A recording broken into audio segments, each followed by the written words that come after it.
Bonjour, mon nom est Thomas. Bienvenue à cette nouvelle activité de créer son jeu vidéo avec Scratch, donc dans la série dans laquelle on fait un open world RPG avec Scratch. C'est le troisième épisode.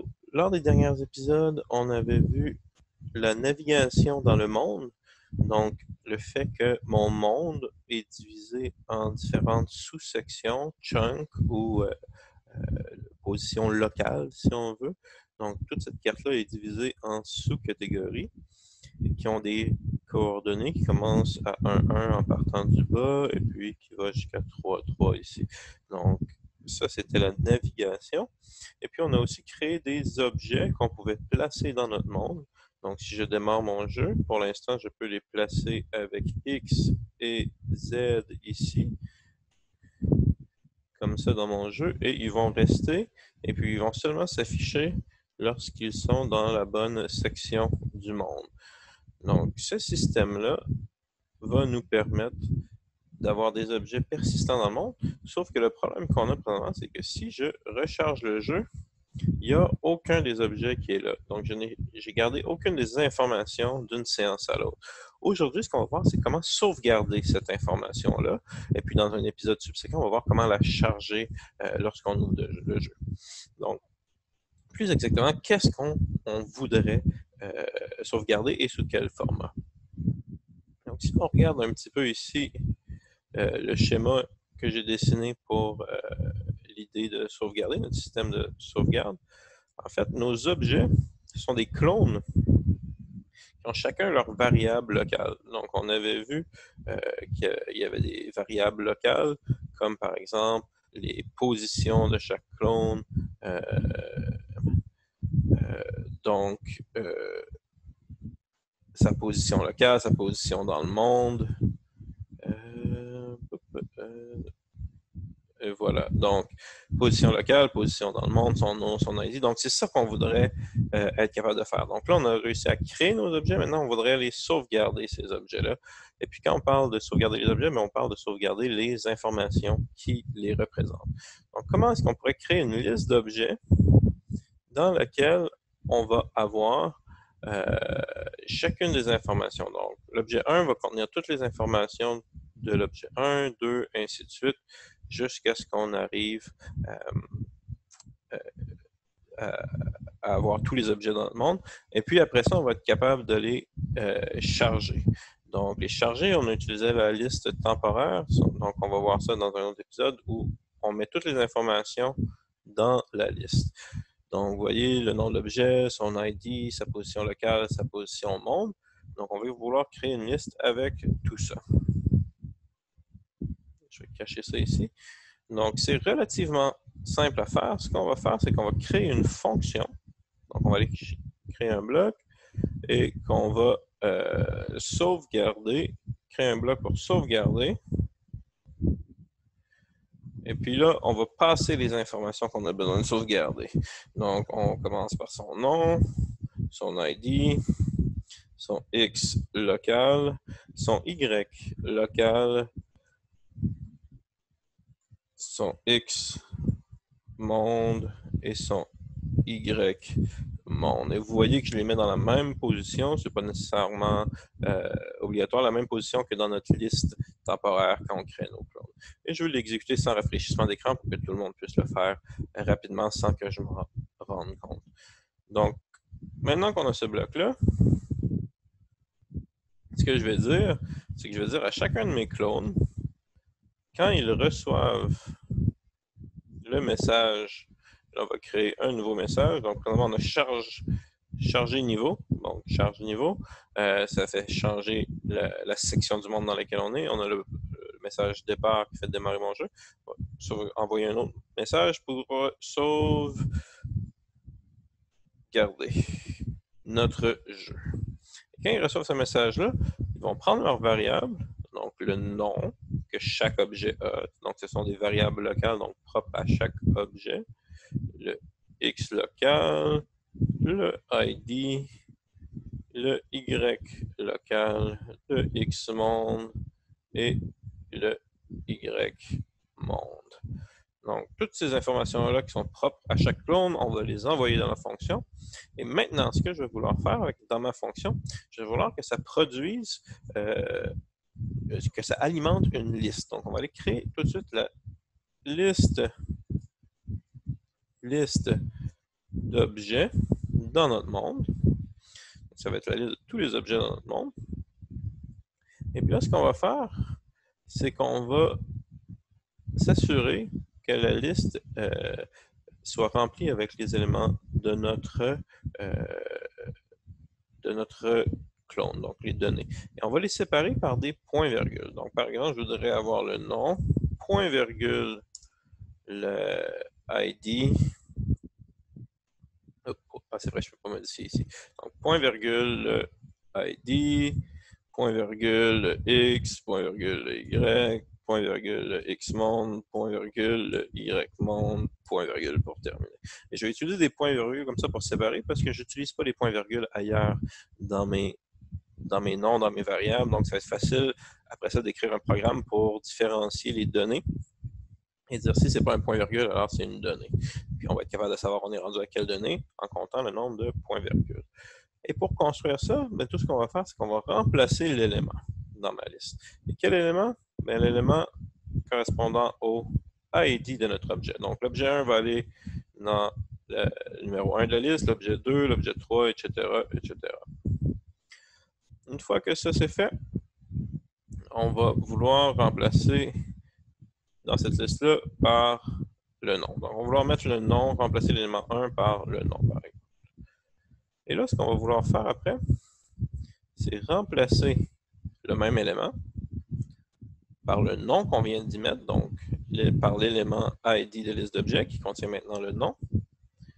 On va aller le regrouper avec un point-virgule comme ça. Donc là, ça va être le nom, point-virgule et l'ID. Donc, comme ça, on construit. Quand je reçois sauvegarder, on va sauvegarder. Et là, je prends le nom, je le mets dans le bon endroit dans la liste, basé sur son identificateur. Après ça, ce nom-là, je le regroupe avec un point-virgule et son ID. Et là, ce qu'on va faire, c'est qu'on va faire ça pour tout le reste. Donc, le X local, le Y local, X monde, Y monde.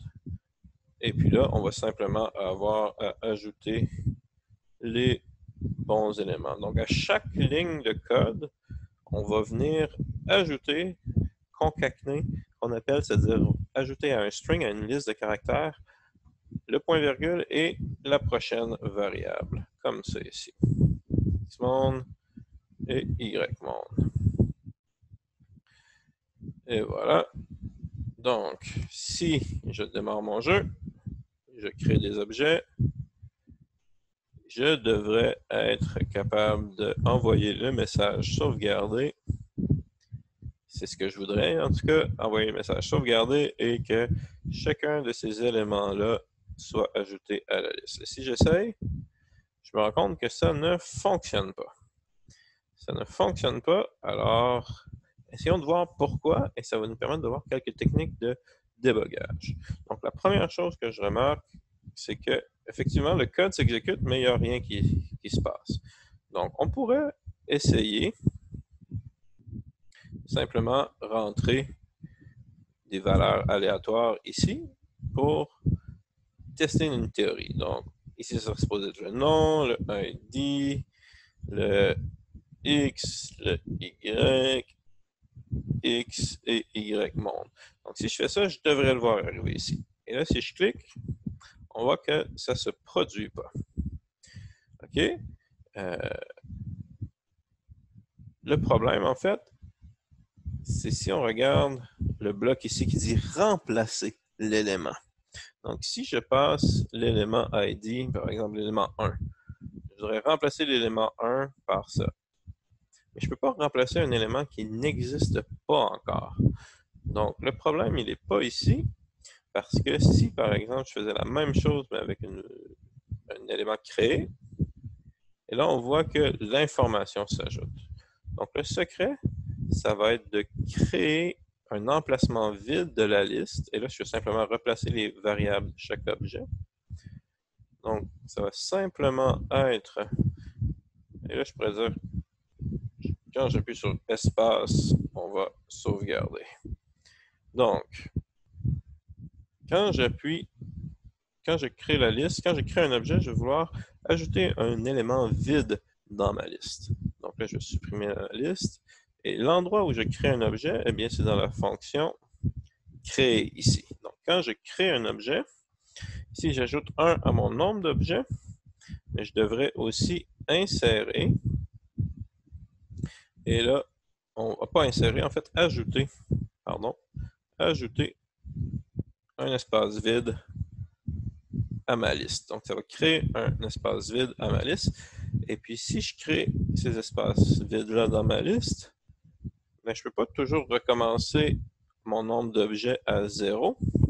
Parce que si, par exemple, je mets des objets, donc je vais y aller, objet, objet, objet, objet, objet, parfait. Et là, j'appuie espace pour sauvegarder. Tous mes objets ont chargé leurs informations dans la liste. Donc, on voit le nombre, tout est séparé par un point-virgule. Sauf que, si je recommence maintenant, on va voir que, premièrement, bon, mes objets ne chargent pas. Et puis là, je vais afficher mon nombre d'objets pour qu'on le voit. Et on se souvient que le nombre d'objets sert à identifier. En fait, on s'en sert ici quand on crée les objets. On s'en sert pour donner le ID de notre objet. Donc, si je le remets à 0, on va voir que même s'il y a déjà 5 objets qui seraient censés être dans mon monde, je crée l'objet 1, 2, 3, 4. Et puis là, ma liste est rendue avec 9 objets que je devrais avoir. Mais les 4 derniers vont venir remplacer les 4 ici que j'ai mis. Donc, et puis là, si j'essaie de le faire, ça ne marche pas au niveau de la sauvegarde. Je ne suis pas capable d'avoir tous mes objets. Donc, pour régler ça, ce qu'on va dire à mon script ici, c'est simplement supprimer tous les éléments. Quand je commence la partie, donc je vais regarder combien il y a d'objets déjà dans mon monde, position, longueur de liste d'objets, et ça va être le nombre d'objets qu'il y a dans mon monde à ce moment-là. Je vais ajuster ça en fonction de la liste qui est ici. Donc, si j'ai 5 objets, on va mettre nombre d'objets à 5, et les prochains que je vais créer vont être 6, 7, 8, et ainsi de suite. Donc, si on essaye, ici, la liste est 0 parce qu'il y a effectivement 0 objet. Si je place quelques objets ici, je peux même en profiter pour sortir ici, pour diversifier un petit peu les données. Et puis là, j'appuie sur espace pour sauvegarder. J'ai bel et bien mes 7 objets qui sont ici. Là, je vais quitter mon jeu. Redémarrer le jeu.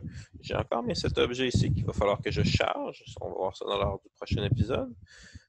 Mais si je commence à rajouter des objets, encore une fois, 8, 9, on voit que mon nombre d'objets s'est ajusté. Et là, si j'appuie sur espace encore, j'ai les nouveaux objets qui viennent de s'ajouter à ma liste d'objets. Donc, c'est la façon dont on va pouvoir sauvegarder nos objets. Et là, bien sûr, si on ajoutait, comme on va le faire plus tard, des éléments supplémentaires, des variables supplémentaires à nos objets, alors, ben, on aurait simplement à modifier le bloc sauvegardé. Donc, par exemple, si on met des quantités ou des vies à nos objets, on aurait simplement à ajouter ces variables-là ici. Donc, lors du prochain épisode, on va voir comment on peut prendre cette liste d'objets qu'on vient de créer et charger ça en début de partie pour faire réapparaître les objets. Parce que là, même si j'ai ma liste d'objets ici, quand je redémarre mon jeu, mes objets ont disparu. J'ai sauvegardé l'information, mais là, maintenant, il me faut une façon de les afficher. C'est ce qu'on va voir lors du prochain épisode. Merci beaucoup. N'hésitez pas à retourner voir les épisodes précédents si vous les avez manqués. Allez voir nos autres activités. Abonnez-vous. Suivez-nous sur Facebook et à la prochaine. Merci beaucoup.